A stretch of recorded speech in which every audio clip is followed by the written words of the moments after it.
Maxwell equation. देखो Maxwell साहब ने अपनी उन 4 इक्वेशन की हेल्प से बहुत चीज़ें मॉडिफाई कर दी थी। तो फर्स्ट आती गॉस लॉ ऑफ इलेक्ट्रोस्टैटिक्स।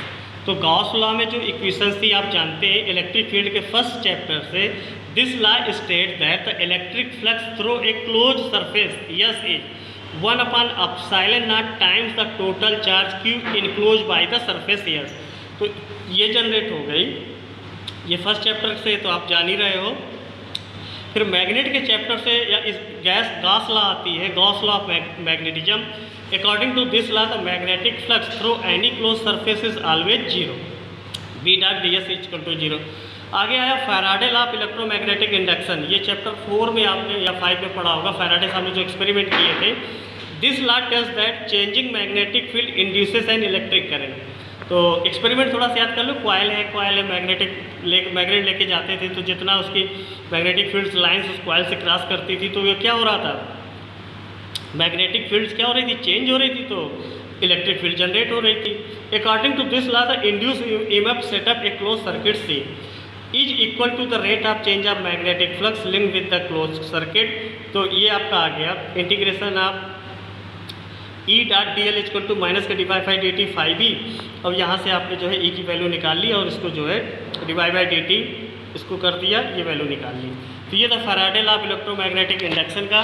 दूसरा था modified Ampere law. This state that the line integral of the magnetic field around any close circuit C is equal to the mu naught time the total current, the sum of conduction and displacement current threading the close circuit. तो ये आपकी modify a गया।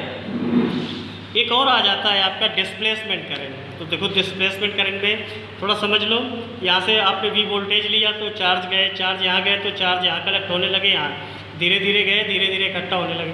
अब यहाँ पर देखा गया कि आपने क्या किया, निडल ली यहाँ पर रख के देखा डिफ्लेक्शन दे रही है, यहाँ पे रख के देखा डिफ्लेक्शन दे रही है, लेकिन इन दोनों का डायरेक्ट कनेक्शन ना होने की वजह से फिर भी यहाँ पर देखा गया तो डिफ्लेक्शन मैग्नेटिक फील्ड दे रही थी।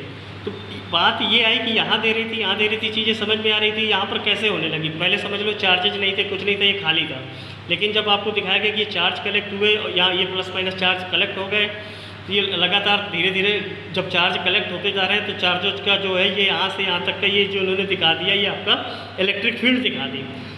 जब इलेक्ट्रिक फील्ड दिख गई, जो इलेक्ट्रिक फील्ड मिल गई, तो यहाँ से चार्जेस जब इलेक्ट्रिक फील्ड मिल गई तो ये जो नेडल है आपका यहाँ पर मैग्नेटिक फील्ड को एक्सपीरियंस करने लगी। आगे बढ़ते हैं। एम्पियर्स इक्वेशन की जो फार्मूला था mu not I plus I d की वैल्यू निकालनी थी। Electric field due to positive plate E one equal to sigma upon 2 epsilon nought due to negative plate sigma upon 2 epsilon. तो total electric field E one plus E two add किए, ये value आ गई। यहाँ पर जो sigma चला वो क्या थी, सरफेस चार्ज डेंसिटी थी, sigma equal to q upon A. उसके बाद E equal to q upon A into epsilon nought, E dot A equal to q upon epsilon nought, फिर ई ए एप्सिलॉन नॉट इधर आ गया तो Q आ गया। ई ए है क्या, टोटल इलेक्ट्रिक फील्ड किसी एरिया से जो निकल रही उसके विषय में बात कर रहा है। तो आपने लिया phi E, epsilon nought equal to q, differentiate with respect to t, d phi E upon D T.